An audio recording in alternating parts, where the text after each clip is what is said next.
Welcome to the bold analysis, ladies and gentlemen. There is this development I've been following closely. This is the controversial promotion of the 500 senior police officers by the IG, Koome, last week, because the whole thing I think is escalating.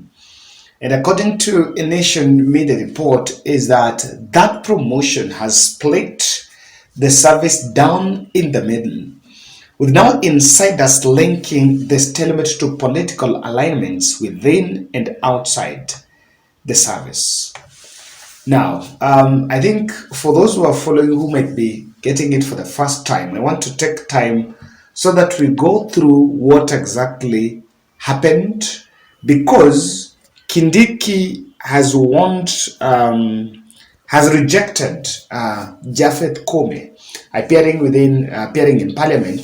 He has rejected that promotion and squashed it, saying that it didn't follow the law. But what exactly happened? I want us to go through this one by one so that we get to understand. So on Monday last week, Koome announced through a memo that he had promoted 514 senior officers. But the move, in a quick rejoinder, was declared illegal and unprocedural by the National Police Service Commission, which said the positions were not even advertised beforehand. Now, that is what the commission is saying, that National Police Service Commission is saying that the promotion was just handpicked and they were not advertised as the standing orders. Now, later, the commission also advertised for the same positions, a move that angered Koome, who then circulated another memo ordering officers to ignore the advertisements or face the disciplinary action. Now, this standoff has divided that service into two. What is now also very interesting is those who are affected are now appealing to the president to intervene, saying that they have missed out on being promoted after the IG allegedly made promotions that were largely skewed towards two communities and cronies and relatives of senior officers.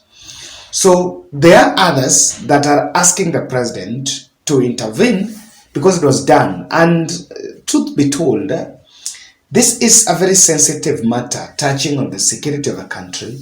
And I think the National Security Council needed to rein on this, to intervene on it. But the silence of the executive in this matter is very revealing, because largely this is a docket under Kindiki.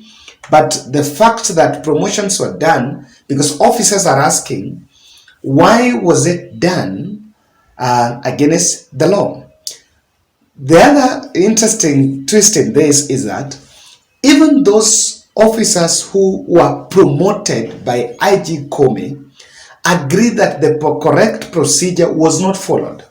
And some of them had not even completed the mandatory 3-year stay in one rank before being promoted to the rest. Now, what is happening here is, according to the service standing orders and career progression guidelines, you are supposed to at least be in one rank for at least 3 years before you can be promoted. But according to this, amongst the 514 that were promoted, there are those who had not stayed in those ranks for even more than 3 years. Although those who had only served there for less than 3 years and were promoted. So it has disadvantaged others who will actually merit to get that promotions. Some were even promoted as early as February this year. Hence the outcry there, because there are members who have stayed in the same rank for long without being promoted. While many seem to agree that Mr. Koome's move was arbitrary, questions have arisen as to where he is drawing the powers to implement the directive, which officers now claiming he has the backing of a higher office. it will be very, I think it will not, it will be very wrong if we would allow politics to infiltrate here. I remember, I think that was in February, is it February, March, when Raila Odinga announced the mass action that was going on. We saw Nairobi police commanders and the IG meeting the Deputy President Rigathi. And during that meeting, it was allegedly organizing on how the operation to quell that mass action was going to be done. And many of us raised questions because the same meeting did not even have was not even attended by Kindiki. The jurisdiction of the office of the DP on matters police, while we had also campaigned saying that not anymore will you use the police for politics, and we've also given them financial autonomy so that they don't receive orders or execute orders from a higher office. So a report about someone getting influence from a higher office is something that should actually be worrying, according to what is in this article, because clearly there is people could be receiving backing from other quarters. This is something that has been emerging, and I think it's not information that is shocking to me, because even Susan Nahumisha, the health CS, once complained that there are junior officials in the Ministry of Health that were receiving some orders and executing some orders from office, a higher office away from the ministry. And it is something that has been going on. So what exactly do you think is going on here? It is very true that even in terms of these promotions, does the IG have the mandate to do it? That's the question, and that's what I want us to look here. The IG has cited Article 245, subsection C of the Constitution, which states that no person shall direct the Inspector General with respect to the employment, assignment, promotion, suspension, or dismissal of any member of National Police Service. However, the law also states that where promotions are delegated to the IG, the National Police Service Commission must be notified in writing, and the process must follow the guidelines laid down by the Commission, which has the power to revoke them if the rules are not followed. Now, let me look at it here. You see, there is a bit of a lacuna, or there is some loophole here that can be exploited. There is an article that says IG is not going to be directed in respect with the employment, assignment, promotion, suspension, or dismissal. But even though it's not going to be directed, but the same law states that promotion is delegated to him, but he must follow the process. Now, is following the process, does the process start at NPS and end at IG?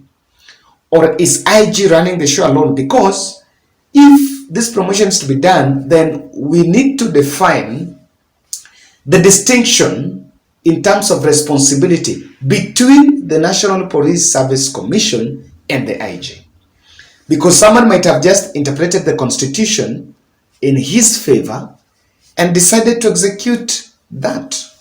Now we need to ask ourselves, what is the precedence in the past? What has been happening? The fact here is that maybe, not maybe, but it's being done by NPS. Now, notwithstanding the fact that who is legally right to do it, we also need to see, was the due process followed? If indeed there are people that were promoted and they were not merited for that promotion, then that should be the question. the standing orders are saying that someone has to be in one rank for 3 years before promotion, then we need to go through that and interrogate. Is it true that that exactly happened? Now, I have just gotten another. In September 2013, Justice George Odunga made a ruling that the powers to determine promotions and transfers within national police service were vested in the commission, and that any regulation purporting to take away those powers and vest them in another body will be inconsistent with the constitution. You see, let's be very realistic here. Before concluding this statement, it is important that both the IG and the commissioners of the National Police Service Commission work together for the good of this nation. That is an excerpt from that act, from that order from George Odunga. So, but then the IG is part of the 9-member commission that sits and decides on promotion, welfare, and personal matters. But Mr. Koome has made it clear that he prefers the commission to be headed by the IG other than a civilian. So what's happening here is, in his submission to the MCMP's National Police Service recommendation to the Task Force on Police and Prison Reforms, the IG likened the commission to the Judicial Service Commission and Parliamentary Service Commission, which are chaired by Chief Justice and Inspector and the Speaker. So this, I don't know, what's the argument? Let's get his argument. He's saying that Judicial Service Commission is chaired by Chief Justice. Parliamentary Service Commission is chaired by the Speaker. So the National Police Service should also be chaired by the IG. Okay, I don't know what's your take. What do you think? Because the other two are two arms of government. I don't know whether the National Police Service is also another arm of government. Now, my takeaway on this matter, clearly trying to look at it, number one, if we are going to make a blunder that the transfer, management of personnel within the police service is going to be left to the signature of one person, the IG, the Office of the Inspector General of Police, then we are going to limit the chances of meritocracy. I think, if you were to ask me, that decision needs to be in the National Police Service Commission. As to whether that National Police Service Commission is led by a civilian or the IG is a discussion we can have. It's a discussion that's ripe for us to have. But again, we need to make sure that we don't need to make a blunder. If you make, the Constitution allows that one person will wake up and decide who is going to be promoted and the other person not going to be promoted, then we are simply giving the IG more powers and they are prone to abuse. Now, I like what Kindiki has taken, and Kindiki has quashed those promotions, saying they were against the law, they were illegal, and something needs to be done. Now, it's a clear fallout between the two, and he reprimanded them. The National Police Service and the IG should not engage in public wars because it's against the Chapter 6. This is deeper. Whatever is happening here is very deep. And if you ask me, clear thing is that someone is getting powers from a higher office. Political infiltration in a sensitive docket like that of security will create a leaning force. If we allow politicians to infiltrate, the political leadership to infiltrate that docket, then I'm telling you, we are not going to have a good service. Because politicians have different interests. And we said in the past that we want the security docket not to be in any way aligned towards the political discourse. And so if that is something to go, we are making a big political blunder. It is most likely possible. Rigathi Gachagua and William Ruto are silent. Do they know what's going on? Are they backing IG? And because Kindiki is speaking from a constitutional point of view, but what is internal? What exactly is the war?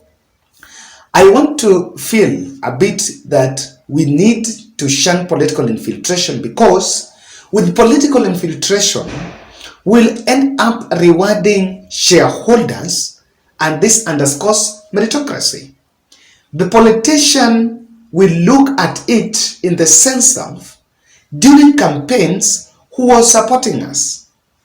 During the maandamano, who did we deploy and who supported us? In terms of intelligence, who supported us? So when you put politicians in it, we are not going to have meritocracy.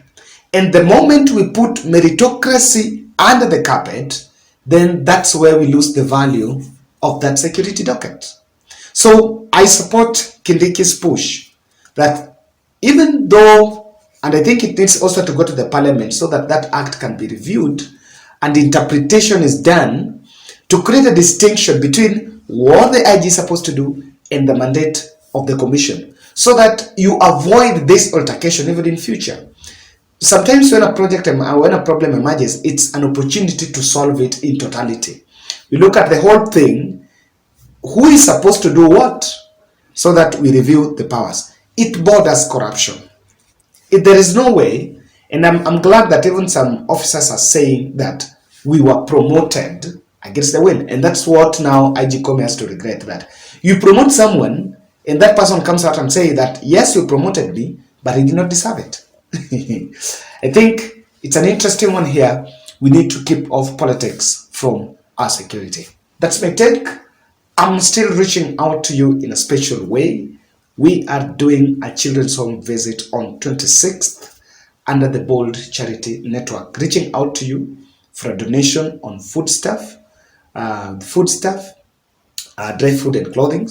And also those who are in the diaspora, you can also channel your support towards the numbers that I've shared there.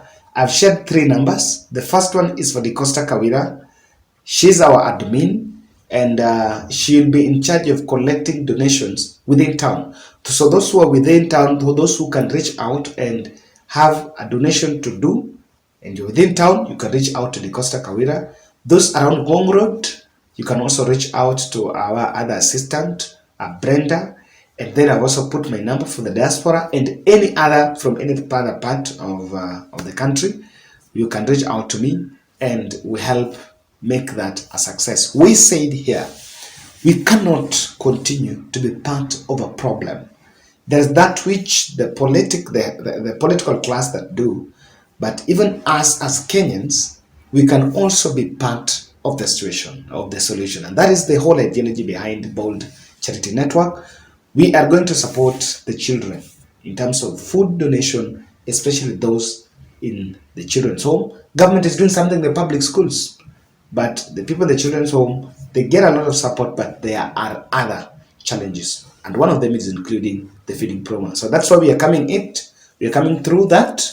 We'll be doing it probably every month or once in 2 months. And of course, this is the first one. So kindly let's support and bring this to reality. Thank you.